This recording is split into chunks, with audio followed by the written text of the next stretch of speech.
Marketeers! Happy Friday! So today for our live post we are going to do a bit about pyrography. I feel like I'm about to read you a little story. So we say, are you sitting comfortably? Then we shall begin. So we have on the web at the moment this book, which is Learn to Burn. So this is a beginner's guide to pyrography that we sell as an add-on to our pyrography pen, which is this. This is currently switched on, so it is hot. And as a little elf and safety notice, it even comes in with your Pyro Master pen. Do not touch the nib while the Pyro Master pen is on. It's really, really hot. So there we go. Hot things are hot. We've all learned something today. Congratulations, go us. So, with your pyrography pen, you can use it on leather or you can use it on wood. I have got a little scrap piece of wood today, and to get this I actually just popped into a DIY store and asked them for some offcuts. So if you go to any DIY store, if they've got a cutting area, I would just go in, ask if they've got any bits that they're throwing away, and then you can use those for good practice. So I also have a spare piece of wood here, so I can check to see how hot the pen actually is and what kind of mark it's going to make before I start doing anything on my final piece here. So here we go. Let's zoom in a little bit closer, Benjamin. Come closer, come closer. So at the moment I have got one of these rounded nibs, so this is good for doing any writing. And we have got, we've got 12, more than 12, what have we got? 3, 6, 9. So you've got 12 stamps, so these are all different little patterns. So these would be things that you would use to actually do some branding of the wood, not of people.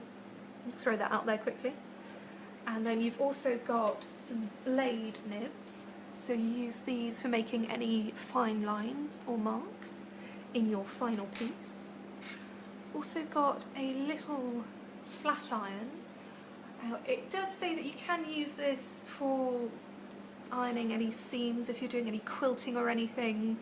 I would say to test it rigorously first, because the last thing you want if you're doing a quilt or anything is to burn your fabric. So I would use that one with caution. Yes, as I said, so we've got a nice rounded nib here, which can be good for our writing. Before I do anything, I'm just going to check it on here and make sure that's nice and hot, which it is. So I've got this on the highest setting at the moment, so getting a nice dark and distinct line. You see, the longer that you hold this in, the deeper into the wood you're going to go. And again, I would say this is actually very, very hot. Bear in mind, you're actually setting fire to stuff. Be really careful, please. So obviously, as I say, the longer you hold it down, the thicker the line you're going to get, the deeper you're going to go into your piece of wood. Like so. Now with this piece of wood, while it's nice and soft, it does have lots of grain on it, so it's actually quite difficult to go across it in a straight line. So you see we've got lots of little gaps in here. This piece of wood, it is nice and soft, but it's also very smooth, so you shouldn't end up with any of those issues. I would also say it's a good idea to just go around the edge of your piece of wood with a file or just some sandpaper or something, just to make sure that you don't end up full of splinters. So as a little example of what we're going to write, so I'm barely pressing on this at all.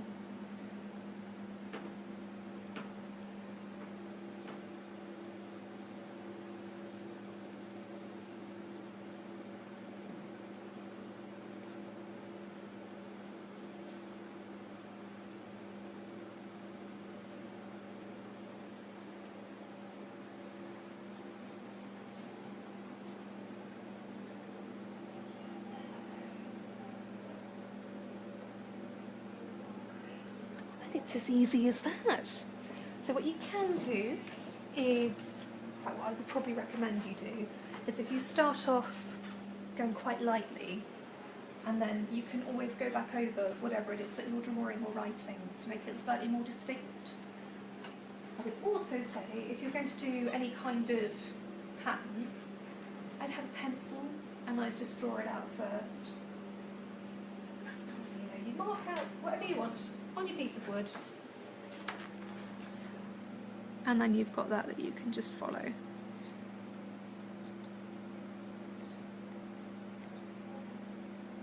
Like so. Again, I'm going to go over lightly, and then you can go back and repeat it. Just to make sure that you've got a nice thick line.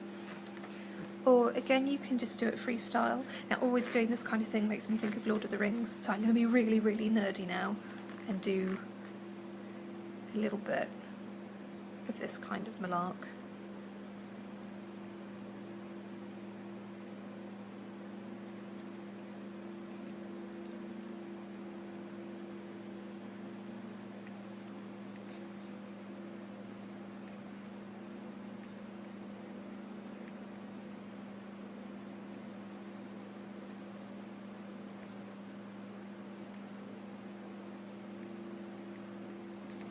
See?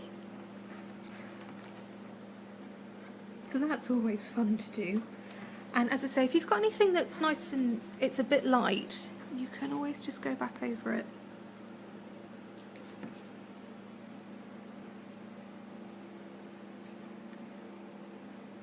Like so. So with this Pyro Master, you've got 2 heat settings. So obviously the higher the setting, the hotter it is. The hotter it is, the darker the line that you're going to get. So if you wanted to do any shading, for example, with this one I would have it on 1 rather than 2. And obviously you need to give this a little bit of time to cool down before you start doing any shading. Although to be fair, that's cooled down quite quickly. So there we go, and you can see, you can kind of use it just like you would a colouring pencil. Obviously if you press a little bit harder, it's going to be that little bit darker, and then you can just line it up as you go along. And once you've done all of that, you could end up with something like this. Here's one I made earlier in true Blue Peter style. So there we go, Croqueteers, that is your pyrography pen. I have to say, I've spent the last maybe hour or so playing with it, and I would definitely recommend it. It is really, really good fun. So happy Friday, everybody. We'll see you soon.